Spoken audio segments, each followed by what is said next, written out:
papalitan natin yung stock horn.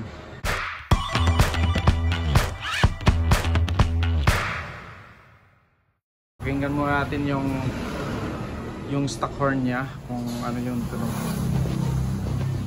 Pakinggan natin.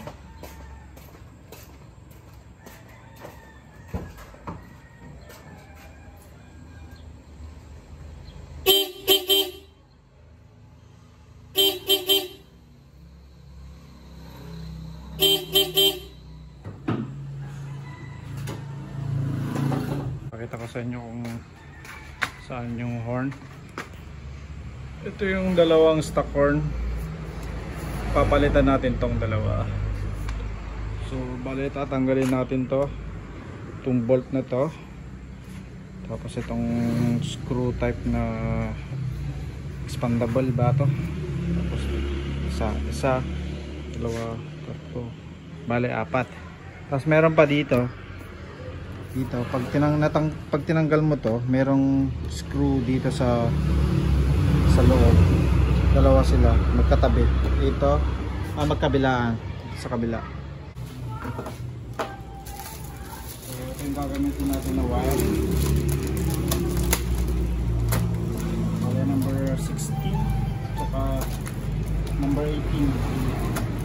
Ito dalawang trumpet horn.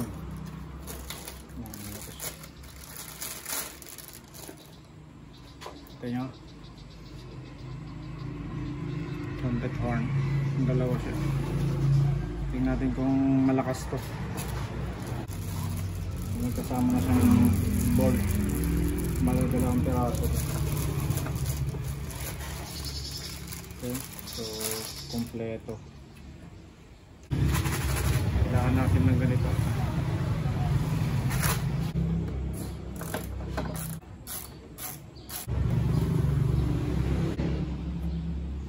So ito, bale natanggal ko na yung nandito sa gilid. Tinanggal ko na kagabi. Yan, may isa dito. Yan, nakikita nyo? Yan. Yun, doon. May isang screw yan. Yan, yan. Doon sa dulo, pinakadulo. Doon. Sa kabila din ganyan. So pag natanggal nyo yung dalawang screw na yon, kabilaan, matatanggal na tong cover na to.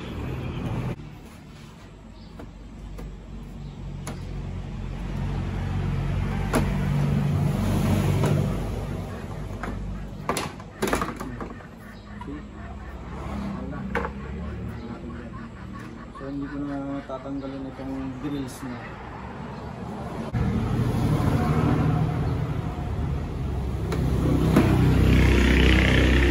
Ito yung kakailanganin natin. Kailangan din natin ng fuse. Ito yung papunta ng battery. Tapos ito naman yung relay. So Bosch yung binili natin para magtagal siya. Bosch. Tapos dito i-connect yung mga wire. Ito. So bali may mga color coding yan. May 86, ito may number 2. Yan. Ito nyo may 87, 85, 830. Okay, so sundan na lang natin yung mga wire. Isa lang ito eh.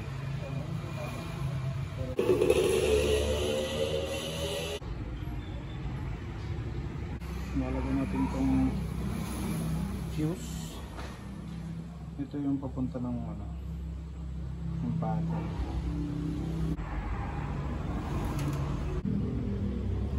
Ito yung papunta ng battery, positive ng battery. Tapos yung sa dulo nito, papunta siya ng number 30. Ito, number 30 sa may fuse, sa may relay pala. Ito, number 30.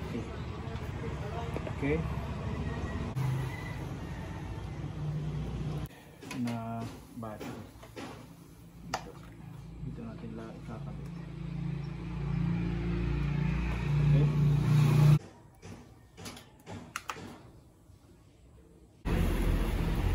so ito ito yung pupunta ng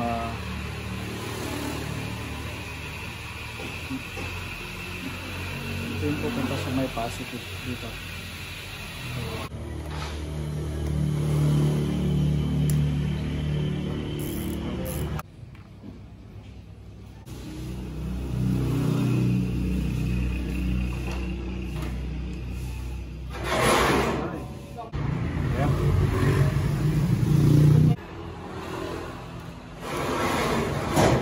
Dito ko na nilalagay yung relay.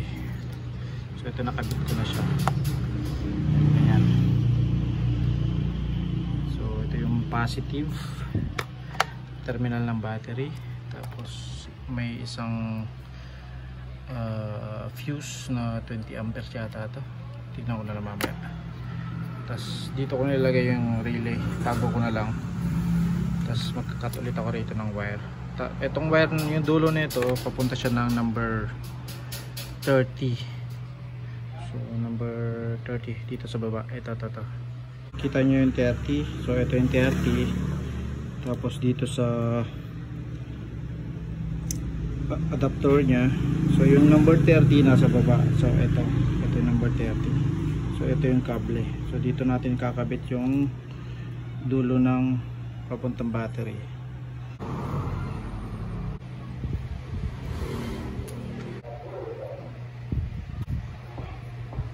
Okay, so yung number 30, ito yung number 30 sa baba din yung number 30. Ang susunod is yung number 87. Okay, so yung number 87, so ito, number 87, papunta siya ng positive ng horn natin. Okay, yung bagong horn, pakita ko sa inyo. Sige.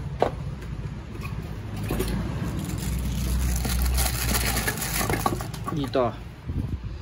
So yung number 87, so yung number 87, ito yun siya. Ito yung nasa taas, 87, papunta siya ng positive ng horn. Gagawa tayo ng linya rito. Yung number 87, ganyan, itsura nya ganyan. So yung number 87 dito, ito nasa taas. So yung wire nito nasa taas din. So ito yung pupunta sa positive ng horn, yung bagong horn. So yung ito, maggagawa ulit tayo ng wire papunta rin sa positive sa kabilang side na horn, yung bagong horn. Di ba dalawang horn to? So number 87 nandito sa taas.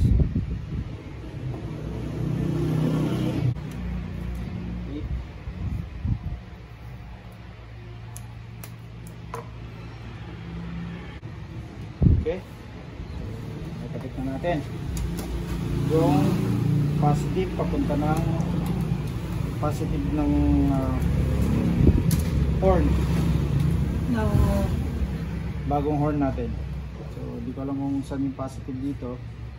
Ewan ko pa, okay yata kung magkabaliktad. Okay lang yan pag magkabaliktad.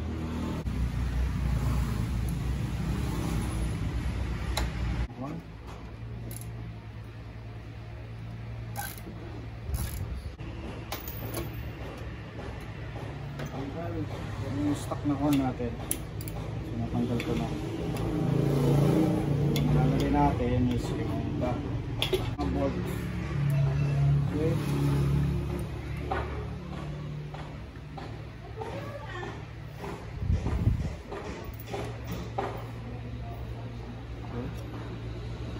At rin dun sa kabila.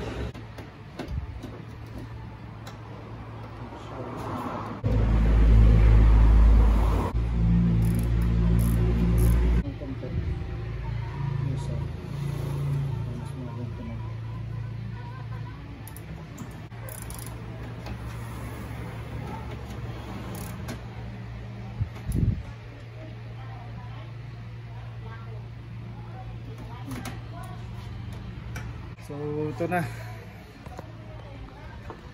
ikabit ko na yung dalawang horn, yung bagong horn. Ayan. Ito. Okay, so yung dulo na ito, yung kakat natin, papunta siya ng positive kahit magkabaliktad to dito. Tapos gagawa ulit kayo ng wire, itatap nyo rito, tapos ipaparallel siya sa positive din sa kabilang horn. Okay, so gagawa tayo ng ganyan, pang jumper.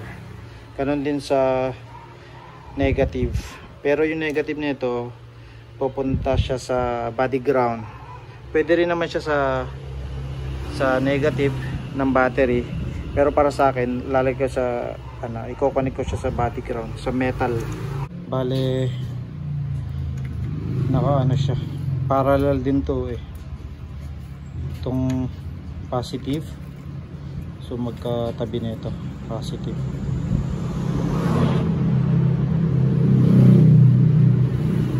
So isa lang yung linya. Okay. So kaya naman ito, pupunta rin sa kabilang side ng positive ng isang horn. Ayan. So nakagawa na tayo ng nakaparallel na positive. Okay, so positive. So ang gawin na rin natin is ang next na gagawin natin is yung negative. Ito dito, tapos connect sa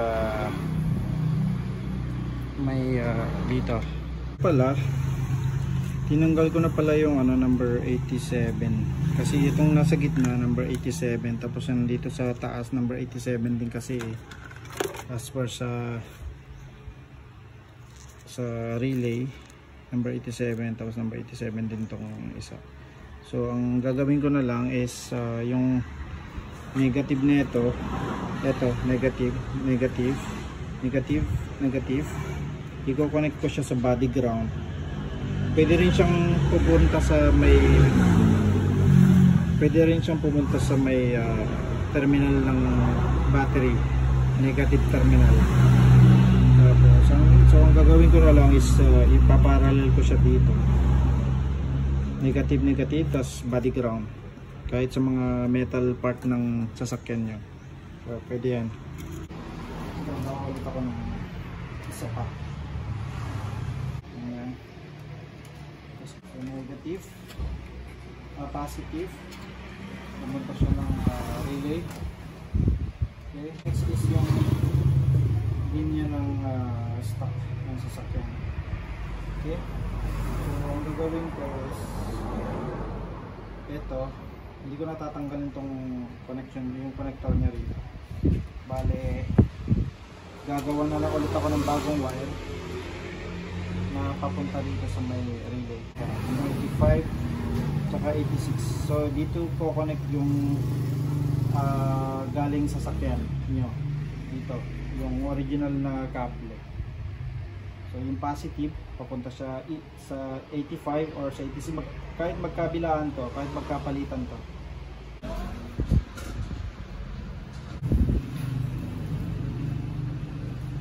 Okay, so nakabit na natin yung 85 or 86, tapos dito sa kabila is 85. So ito naman yung i-connect natin.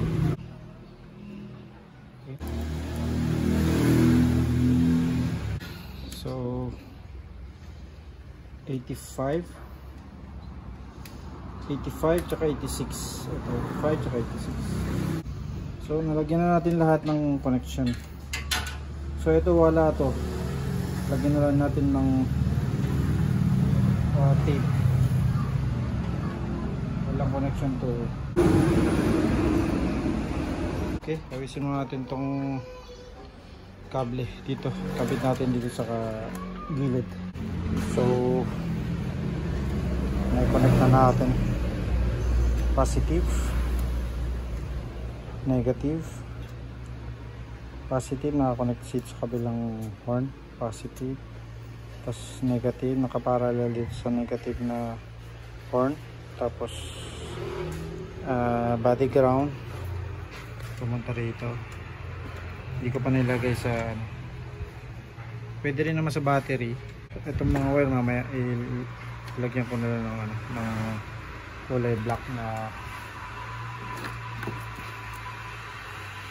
So ito lagyan na dito yung kukonek yung ano, relay. Okay, then tetest na natin.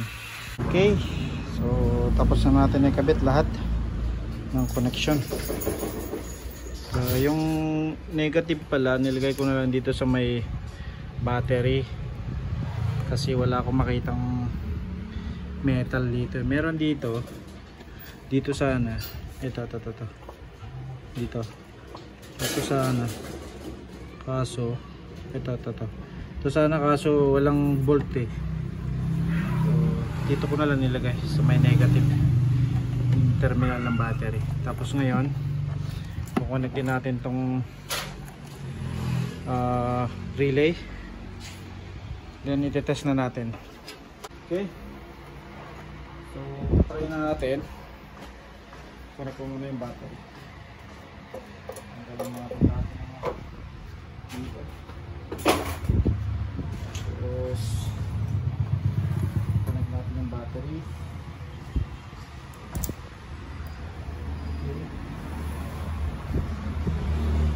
Okay, right, test na natin. Okay.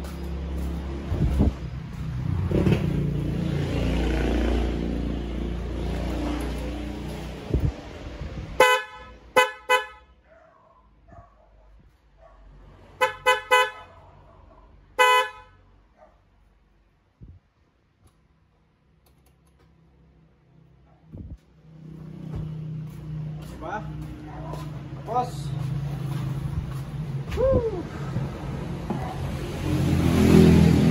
so yun, narinig nyo naman yung tunog kasi ito babalutin ko na lang siya ng plastic. Bumili ako ng tapal. Ito to yung ganito, yung parang ganito. Anuin ko na lang, ayusin ko na lang. Okay, tapos ito lagay ko dito sa gilid. Okay, so guys, tapos na rin natin ikabit itong bagong horn.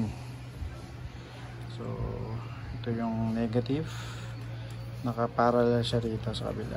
Tapos itong positive nakaparallel din to sa positive sa kabila. Tapos pumunta rito black. Ito kable, plus yung relay nandito. Okay, tapos ito kumonek sa negative sa positive na terminal. Yan. Okay, tapos yung negative nandito. So testing natin ulit.